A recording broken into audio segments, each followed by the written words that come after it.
Hello everyone, कैसे आप लोग? आई होप सब अच्छे होंगे, सबकी पढ़ाई एकदम अच्छे से चल रही होगी। And in this video I am going to talk about SSC CPO, जो कि एग्ज़ाम 2025 में होने वाला है दिसंबर में।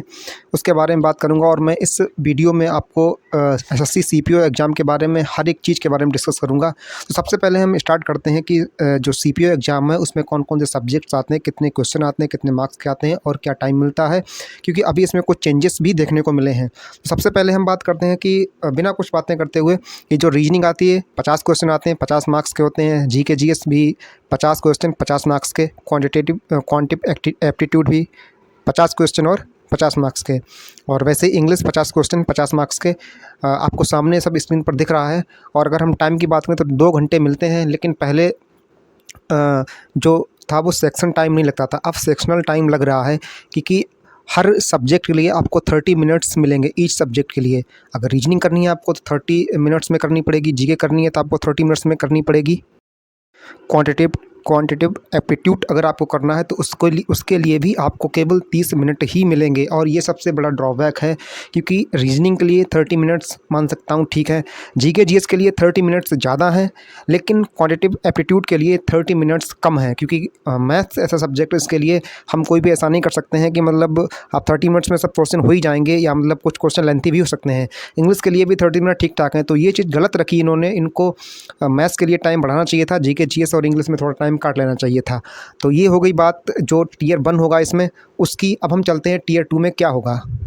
तो अगर हम बात करें टीयर 2 की सीपीओ एग्जाम की, तो उसमें सब्जेक्ट आता है इंग्लिश लैंग्वेज। क्वेश्चन होते हैं 200 और मार्क्स भी होते हैं 200 क्वेश्चन होते हैं। प्रत्येक जो क्वेश्चन होता है 1 नंबर का होता है, 200 नंबर का एग्जाम होता है और समय मिलता है हमें इसमें 2 घंटे। तो आप सीधे देख सकते हैं कि इंग्लिश का वेटेज कितना रहने वाला है सीपीओ एग्जाम में। आपको फोकस करना है, इंग्लिश पर ज़्यादा करना है। हालांकि मैथ्स के लिए जो टाइम दिया गया था वो फर्स्ट वाले पेपर में टीयर 1 में वो बहुत ज़्यादा कम था, लेकिन इंग्लिश का वेटेज सीपीओ में ज़्यादा है।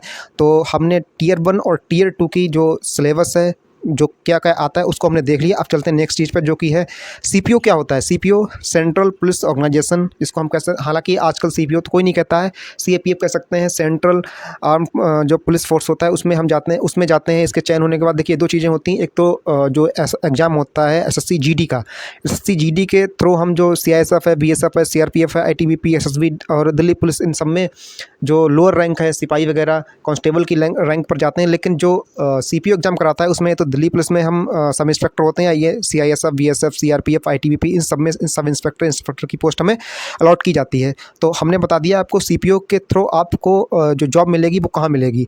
एक तो दिल्ली पुलिस में आप हो सकते हैं, दिल्ली पुलिस के अलावा सीएपीएफ में ये सारी जो पोस्ट, ये सारे जो विभाग हैं, CISF, BSF, CRPF, ITBP, SSB, ये सब आ जाते हैं, ठीक है। तो इनमें आप सब इंस्पेक्टर के पद पर चयनित किए जाएंगे सीपीओ के थ्रू।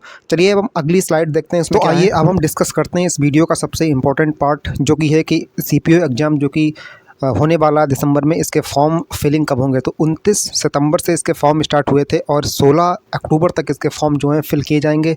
तो आज जब मैं वीडियो रिकॉर्ड कर रहा हूं तो आज डेट है 6 अक्टूबर, और 16 अक्टूबर तक, यानी कि 10 दिन है अभी, आप इस फॉर्म को फिल कर सकते हैं सीपीओ के।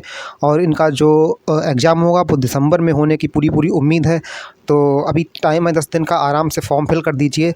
और ज़्यादा कुछ इसमें होता नहीं है, आगे बातें करेंगे क्या क्या होगा, कितनी पोस्ट्स हैं, सब कुछ रुके रहिए वीडियो पर। तो देखिए अगर हम वैकेंसीज़ की बात करें तो दिल्ली पुलिस में अभी ये जो वैकेंसीज़ हैं ये दिल्ली पुलिस की हैं।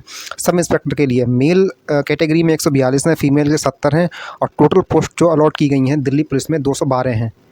ये वैकेंसी केवल दिल्ली पुलिस के लिए है। बाकी सीआईएसएफ की जो भी मतलब सीएपीएफ में सीआईएसएफ है, एसएसबी है, आईटीबीपी है, उनकी हम अलग अलग अभी देखेंगे कितनी कितनी वैकेंसीज़ हैं। ये केवल दिल्ली पुलिस में वैकेंसी है, मैंने उनकी बात की है। चलिए अगली साइड पर देखते हैं कि बाकी जो भी डिपार्टमेंट हैं उनमें कितनी कितनी वैकेंसीज़ हैं मेल और फीमेल के लिए।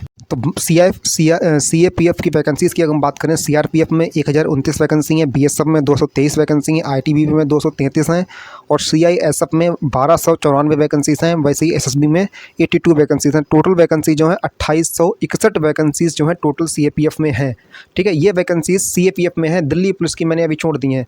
अब मैं बात करता हूँ जो कुछ वैकेंसीज़ रिजर्व रहती हैं, कुछ रिज़र्व रहती हैं जो एक्स सर्विसमैन होते हैं उन लोगों के लिए। तो 286 जो है वो एक्स सर्विसमैन की वैकेंसीज़ हैं और बाकी 2861 वैकेंसी जो है वो फ्रेशर नॉर्मल लोगों के लिए हैं। तो अगर हम टोटल वैकेंसीज़ की बात करें तो 2861 वैकेंसी टोटल हो गई जो कि CFEF में है, ठीक है। ध्यान से 212 वैकेंसी जो अभी मैंने पीछे देखी दिल्ली पुलिस में थी, मेल फीमेल को मिलाकर, और 286 वैकेंसी जो एक्स सर्विसमैन के लिए हैं। तो टोटल मिला के 3360 वैकेंसीज़ हैं। तो 3000 प्लस वैकेंसीज़ अगर आप 286 निकाल दीजिए एक्स सर्विसमैन के लिए तो लगभग 3000 वैकेंसीज़, 3100 के लगभग वैकेंसीज़ हैं। तो हम कह सकते हैं कि 3000 प्लस वैकेंसीज़ जो हैं दिल्ली पुलिस से, सॉरी CPO में इस बार।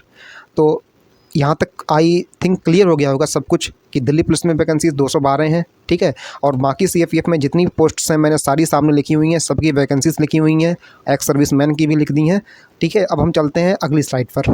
तो चलिए देखो, अब हम बात करें अगर सर्टिफिकेट की, तो सर्टिफिकेट में अगर आप देखो OBC या SC ST से बिलोंग करते हैं तो OBC का सर्टिफिकेट सेंटर लेवल का चाहिए और SC ST का भी सर्टिफिकेट लगेगा, ठीक है।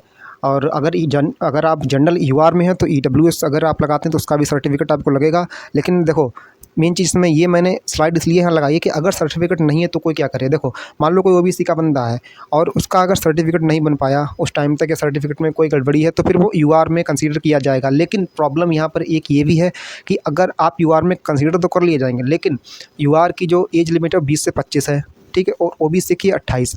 अब मान लो आप 25 से ज़्यादा हो रहे हैं, क्योंकि अब मान लो 27 साल के हैं आप, तो OBC के हिसाब से जाएंगे। अब आपका सर्टिफिकेट में प्रॉब्लम है और आप अगर सर्टिफिकेट में प्रॉब्लम है तो फिर आप जनरल यानी कि UR में कंसीडर किए जाएंगे, और UR के लिए केवल 25 साल तक ही वैलिड है। तो फिर आपका एग्ज़ाम जो है आप मतलब कैंसिल कर दिए जाएंगे, आपका चयन नहीं होगा, ठीक है।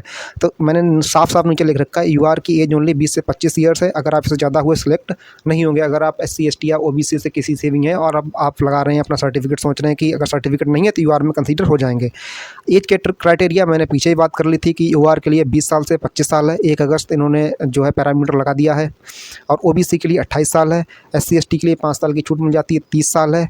हाइट की बात करें तो 170 सेंटीमीटर हाइट मतलब लेते हैं इसमें, और फॉर्म फिलिंग की बात करें 6 से 7 लाख फॉर्म फिल होंगे। ज़्यादा कंपटीशन नहीं रहती है इसी वजह से, क्योंकि हाइट वाइट भी है 170 सेंटीमीटर, और जनरल के लिए एज भी केवल 25 साल ही है, ठीक है। तो इसलिए ज़्यादा मतलब जैसे कि CGL में 30 लाख फॉर्म फिल किए जाते हैं तो 30 लाख फॉर्म फिल नहीं होते हैं, यहाँ 6-7 लाख फॉर्म ही फिल होते हैं। 170 सेंटीमीटर हाइट है, बाकी इसका फिजिकल भी होता है, इसलिए ज़्यादा कंपटीशन इसमें नहीं रहती है। और इसके अलावा अगर हम बात करें, अभी एक चीज़ हमारी बची है कि इसमें जो है एजुकेशन बैकग्राउंड क्या लेते हैं, मतलब कितनी क्वालिफ़िकेशन क्या लेते हैं, कि आपका 12th होना चाहिए, ग्रेजुएशन होना चाहिए, पोस्ट ग्रेजुएशन होना चाहिए, क्या होना चाहिए। तो उसकी हम बात करते हैं अगली स्लाइड पर, वो भी मैंने आपके लिए लिख रखा है। तो अगर हम क्वालिफ़िकेशन की बात करें तो जस्ट बैचलर डिग्री चाहिए, ठीक है, और वो भी 16 अक्टूबर तक मांगना, मतलब 16 अक्टूबर तक आप जो है बैचलर होने चाहिए। डिग्री का मतलब ये नहीं कि आपके हाथ में डिग्री हो, मतलब आप 16 अक्टूबर तक ग्रेजुएट होने चाहिए, ये मांग रहे हैं इसमें, ठीक है। तो इस वीडियो में इतना ही, आई थिंक सारी चीज़ें मैंने क्लियर कर दी होंगी बहुत ही क्लियर एंड क्रिस्प वे में। Thank you. अगली वीडियो में